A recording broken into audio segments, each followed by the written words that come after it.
granniopteryx, granniopteryx. She knows the truth, she's linking every link. Hello. Yesterday I made a video about Vikram Digwa appealing the length of the sentence he got for the murder of Henry Novak. And I was talking about the behaviour of the police when they had arrived at the scene. Although the Digwa family were lying about the situation and certainly didn't tell the police that their beloved son Vikram had actually stabbed Mr. Novak several times, 5 times I believe, the police had the information from the lad himself that he'd been stabbed and still acted with the sort of callous indifference that you would expect from a villainous SS officer in a bad film about the Second World War. So I was speculating about how that could have happened. How a man brought up in Britain and not with the SS indoctrination, how he could have turned into a soulless, murderous robot. And a few people suggested that it was the indoctrination that this police officer had got while a child in school and then at the College of Policing, and that's what had turned him into the monster that he eventually became. However, my theory was that this might happen in maybe in a few cases, but mostly that the police college was actually self-selecting for monstrous people. That is, only the monsters could survive some time in the college long enough to graduate. Well, I have a little bit of backup from a couple of comments under my last video, but before I read those out, I thought I'd play you this, which apparently happened in Leeds, according to this, within the past few days. So let's have a listen to this. Kids are getting raped and murdered. In my own country it's happening as well. Hey, you stood there smiling. Mohammed and Muslims are nothing but evil ideologies. It is evil. And what are you doing? What are you doing to me? I have the right. That's not racial. Stop resisting. Stop it. Yes, Mohammed. We're all right here, man. Don't worry about us. What are you doing? Why are you being so aggressive? What, you just slammed me into a fucking door? Oh, mate, what the fuck? You're under arrest. Have a nice afternoon. How is it racial? Because you call Mohammed a rapist and a killer.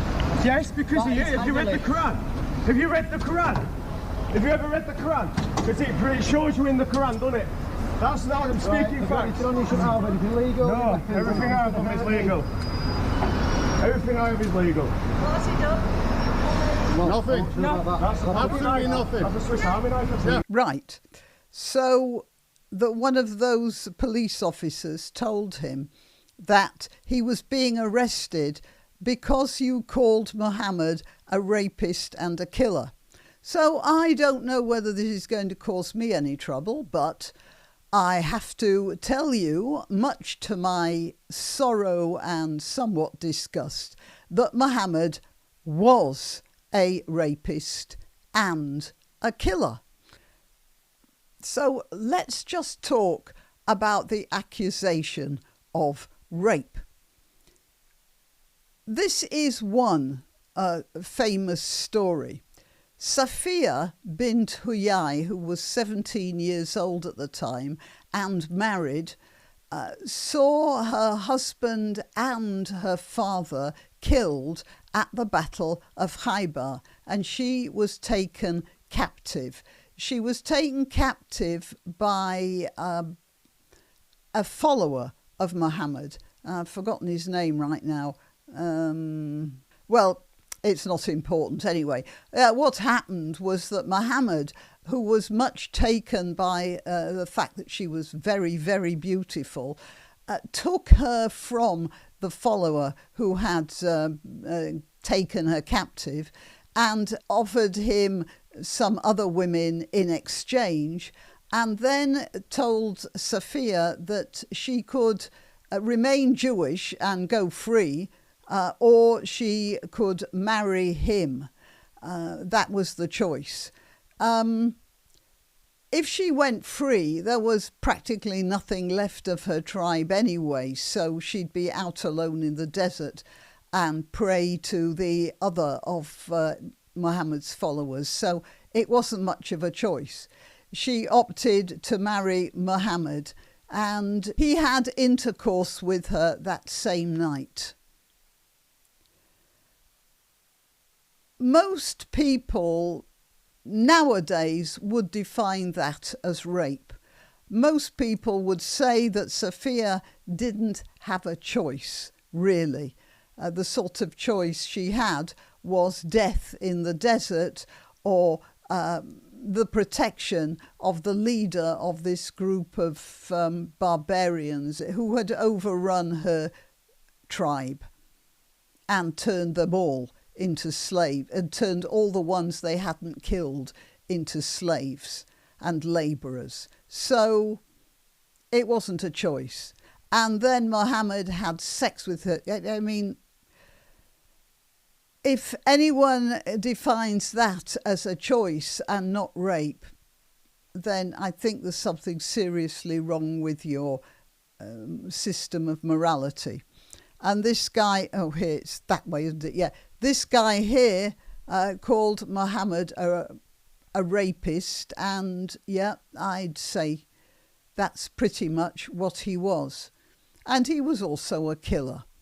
And there's plenty of examples in the Quran of him killing people or ordering the killing of people. So this man here is being arrested for saying nothing more nor less than the truth. And yet he's being arrested. I don't know what happened to him. I just found this clip here. But we have the full clip of how he behaved.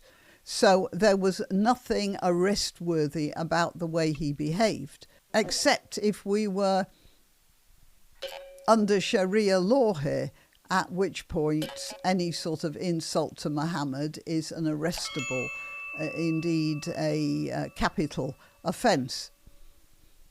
And the police, just look at them all, you know, how many of them? There are 3 there in shot, there are a few more on either side, so they came out in force to deal with him. Right, now I'm going to read you the comment under my video. This person said, "Granny, I spent 5 years going through police recruitment. Spent less than 2 years before leaving because it's vile. I withdrew my application right at the end of the recruitment process because I could see what was coming. The kind of people I knew who joined, who were criminals and even terrorists supporting wannabe jihadists. They all got in and have stayed in.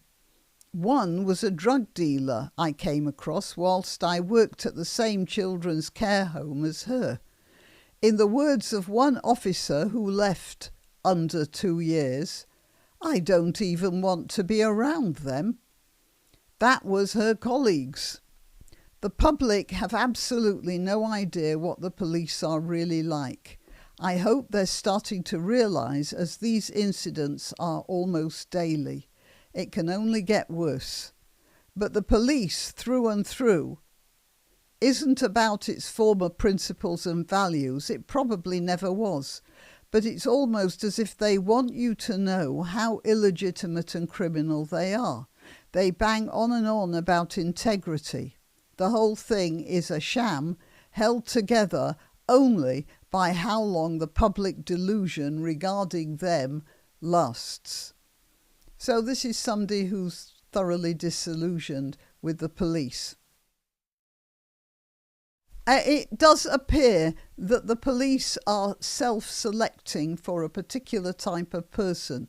And the sort of person who wrote here, who gave up, he's not that type of person, so he didn't stay the course. And this is, of course, only going to get worse. I have spoken about the BBC. I used to work there. And what happened with the BBC is a good example of what appears to be happening with the police now. That is, there were a few people on the left in the BBC and some on the right. Then the people on the left were on the appointments boards, so they would tend to choose people who were of a similar mind to themselves. And then the people they chose were probably a bit more to the left than they were. And then when they ended up on the appointment board some years down the line, they chose people, again, who were of a similar mind to themselves, only more so. And bit by bit, the BBC has I was going to say drifted, but more pushed further and further to the left. And this is a self-sustaining, ratcheting cycle. And I believe that that's probably what's happening with the police as well. So the ratcheting cycle is going to get worse and worse. The instructors, who are generally speaking, I suppose, police officers themselves, they are the ones who are going to get more and more of the same type of people into their classes. They're the ones they're going to keep passing. And then those people, when they end up as instructors, are going to ratchet up to the next tooth in the cog. And unless something is done to interrupt that process, then it's going to get worse and worse and worse and very much worse. I'd say it's pretty bad now when an ordinary citizen dies under the hands of a police officer who is knocking him about while he's dying. But of course it can get worse. Right, well, that's what I have to say, and thought you might be interested in that video as well. Till next time. You can help my channel by subscribing and clicking the notification bell. That's quite important. And by sharing if you're so inclined. Links to my other channels and to donation methods are in the description. But the best way you can help is simply by clicking like and notify. Thank you.